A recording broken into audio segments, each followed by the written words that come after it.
संबंध बोधक के भेद, काइंड्स ऑफ प्रेपोजिशन।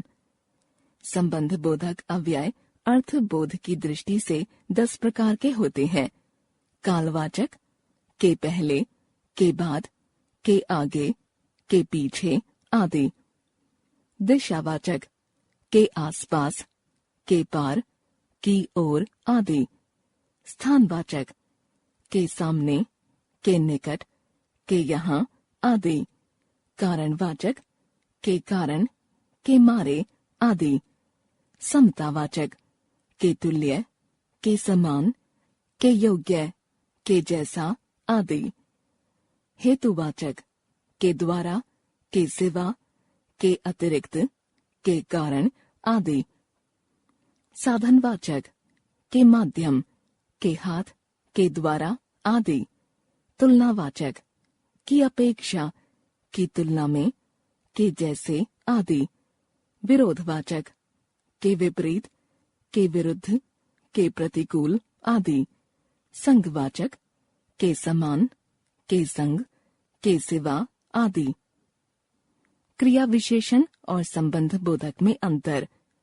कुछ शब्द संबंध बोधक तथा क्रिया विशेषण दोनों ही होते हैं। ऐसे में यह अंतर करना कठिन हो जाता है कि ये शब्द क्रिया विशेषण है या संबंध बोधक।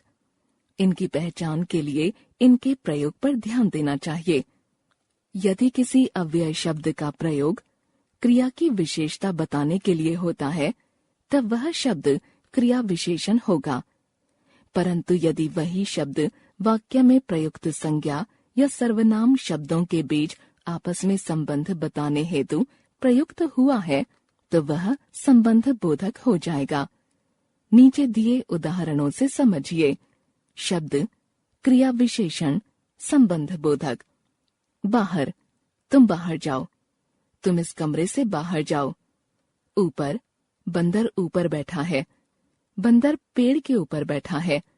नीचे, सीमा नीचे खड़ी है, सीमा इमारत के नीचे खड़ी है। भीतर, आप भीतर बैठिए, आप घर के भीतर बैठिए। समुच्चय बोधक कंजंक्शन। अनिल और साहिल दौड़ रहे थे। साहिल तेज भागा मगर गिर पड़ा। इन वाक्यों में और तथा मगर शब्द शब्दों और उपवाक्यों को आपस में जोड़ने का काम कर रहे हैं। वे अव्यय शब्द जो 2 शब्दों या 2 उपवाक्यों या 2 वाक्यों को जोड़ने का कार्य करते हैं, समुच्चय बोधक कहलाते हैं। समुच्चय बोधक शब्दों, उपवाक्यों अथवा वाक्यों को आपस में जोड़ने के अतिरिक्त विशेषता प्रकट करने, विकल्प बताने तथा कार्य कारण में संबंध स्थापित करने का कार्य भी करते हैं। समुच्चय बोधक के भेद, काइंड्स ऑफ कंजंक्शन। समुच्चय बोधक के निम्नलिखित 2 भेद होते हैं। समानाधिकरण समुच्चय बोधक, जो अव्यय समान शब्दों अथवा समान उपवाक्यों या वाक्यों को जोड़ने का कार्य करते हैं, उन्हें समानाधिकरण समुच्चय बोधक कहते हैं। जैसे अचिन प्रतिदिन सैर पर जाता है और व्यायाम भी करता है। कुछ अन्य समानाधिकरण समुच्चय बोधक शब्द तथा, या, बल्कि, लेकिन, अतः, अतएव, चाहे, अगर आदि। समानाधिकरण समुच्चय बोधक 4 प्रकार के होते हैं। संयोजक, ऐसे शब्द जो शब्दों, वाक्यों अथवा वाक्यांशों में संयोग प्रकट करते हैं। जैसे हिना, नेहा, गीता तथा शैलजा मिलकर रहती हैं। अनुज बाजार गया और सब्जी ले आया। इसके अलावा एवं, अर्थात, जो कि आदि भी संयोजक हैं। विकल्पक, वे शब्द जो 2 वाक्यों अथवा वाक्यांशों अथवा वाक्यों में विकल्प दिखाते हैं। जैसे श्वेता अथवा गीता दोनों में से किसी एक को भेजो।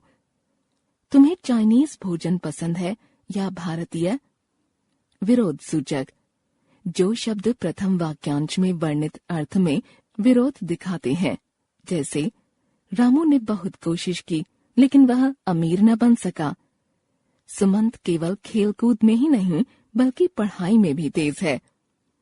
परंतु, मगर, किंतु, पर, अपितु आदि विरोध सूचक अव्यय हैं। परिणाम दर्शक, ऐसे शब्द जो परिणाम की ओर संकेत करते हैं, जैसे तुमने समय का महत्व नहीं समझा, इसलिए आज पछता रहे हो।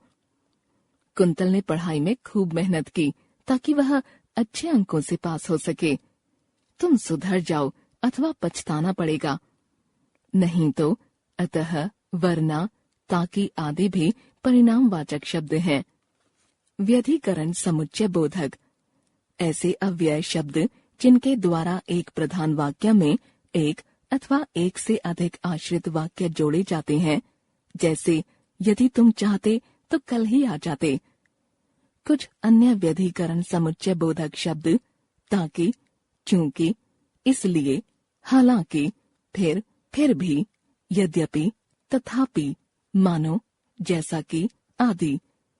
व्यधिकरण समुच्चय बोधक 4 प्रकार के होते हैं, जो निम्नांकित हैं।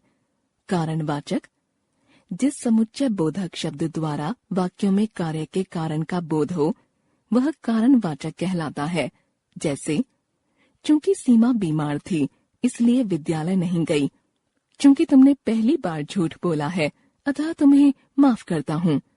संकेतवाचक, जो समुच्चय बोधक शब्द किसी संकेत या शर्त की ओर संकेत करते हैं, वे संकेतवाचक कहलाते हैं। जैसे, यदि कल समय मिला तो हम घूमने जाएंगे। यद्यपि वह सच बोल रही थी, तथापि उस पर किसी ने भरोसा नहीं किया। स्वरूपवाचक, जिस समुच्चय बोधक का प्रयोग पहले प्रयुक्त शब्द या वाक्यांश का अर्थ स्पष्ट करने के लिए किया जाता है, उसे स्वरूपवाचक कहते हैं। जैसे, जानवी की प्रतिक्रिया से ऐसा लगा मानो उसे सब पता है। सुजीत चुप था, अर्थात वह सब जानता था।